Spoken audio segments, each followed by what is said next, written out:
fenomena dan tantangan di dalam manajemen itu dibagi menjadi 3 unsur. Yang pertama adalah business relationship sebagai dasar business relation management, yang kedua international business relation, dan yang ketiga tanggung jawab di dalam business relation. Oke, di dalam berbisnis kita akan selalu dihadapkan oleh ancaman. Namun dari ancaman-ancaman ini kita dapat mengubahnya menjadi peluang yang baik untuk bisnis kita. Terus di dalam bisnis kita itu tentunya membutuhkan pembeli kan. Nah, lalu bagaimana sih caranya kita mendapatkan pembeli? Yaitu dengan pemasaran. Oke, kenapa kita membutuhkan pelanggan? Jadi di sini itu hubungannya dengan simbiosis mutualisme atau saling menguntungkan. Kita membutuhkan pelanggan untuk menjalankan bisnis kita, dan pelanggan juga membutuhkan kita sebagai pemasok untuk memenuhi kebutuhan mereka. Lalu bagaimana kita bisa berkembang dengan adanya perubahan zaman? Salah satu contoh caranya yaitu dengan inovasi. Kita sebagai pembisnis, kita harus memiliki inovasi agar bisnis kita itu terus berjalan. Selanjutnya ada perubahan di bidang pemasaran. Ada 2 perubahan. Yang pertama itu fokus tradisional, dan yang kedua itu fokus business relation. Pada tabel yang fokus tradisional, itu fokus supplier ada pada pemenuhan kebutuhan, sehingga membuat supplier mencari pembeli agar barang yang mereka punya itu bisa habis. Namun, untuk di fokus business relation, terfokus pada jumlah pelanggan yang ada. Jadi dari jumlah pelanggan yang ada ini nanti, itu pula yang kebutuhannya akan dipenuhi oleh kita. Jadi, berapa jumlah pelanggan yang ada, maka jumlah kebutuhan yang ada itu juga sama gitu. Jadi pas. Selanjutnya ada jenis transaksi hubungan bisnis. Ada 2 jenis transaksi di dalam bisnis, yaitu transaksi sederhana dan transaksi secara kompleks. Kalau di transaksi yang sederhana itu dilakukan secara rutin.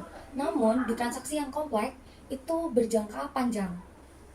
Lalu ada pula transaksi kombinasi, yaitu antara transaksi rutin atau sederhana dengan transaksi yang kompleks atau relasional secara bergantian. Jadi biasanya ini tuh terjadi secara bergantian. Lalu ada atribut hubungan bisnis.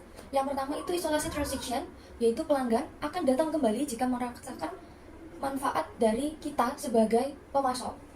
Lalu yang kedua ada creeping commitment, yaitu pelanggan mendapatkan pengalaman dari pemasok. Contohnya kayak pelayanan di toko kita itu ramah dan lain-lain. Oke, selanjutnya ada strategic decision, yaitu pemasok membangun kepercayaan kepada pelanggan. Lalu yang terakhir ada lock-in effect, yaitu pelanggan sudah merasa nyaman dengan apa yang kita sediakan. Jadi walaupun kita membuat kesalahan sekecil apapun, pelanggan akan menghiraukan kesalahan yang telah kita buat. Oke, selanjutnya ada internasionalisasi hubungan bisnis. Jadi dari zaman yang udah berubah, zaman yang berkembang, ini tentunya mempengaruhi hubungan bisnis juga, terutama perubahan bisnis ke tingkat internasional. Terus pada perubahan zaman tentunya terjadi peningkatan bisnis di dalam teknologi juga kan. Nah, namun ada faktor yang mempengaruhi. Jadi ada 3 faktor lain yang mempengaruhi perubahan. Yang pertama ada tingkat lingkungan perusahaan, terus yang kedua tingkat hubungan pasar perusahaan, dan yang ketiga itu tingkat organisasi dan anggotanya itu sendiri. Lalu ada tanggung jawab hubungan bisnis. Nah, tanggung jawab ini diperlukan agar kita dengan mitra itu tidak terjadi crash. Jadi dalam bekerja sama kita harus mempertahankan unsur hubungan bisnis ini agar tidak rusak. Dengan cara yang pertama, saling melengkapi antara moral dan keberhasilan ekonomi. Yang kedua, menghindari perilaku yang tidak sesuai dengan harapan moral. Yang ketiga, itu merepresentasikan hal yang bertentangan. Dan yang keempat, merepresentasikan kasus yang tidak menguntungkan. Jadi dari dalam hubungan ini di dalam hubungan relasi kita dengan bisnis lain, kita membutuhkan diperlukannya tanggung jawab kita. Baik, sekian dari saya. Terima kasih.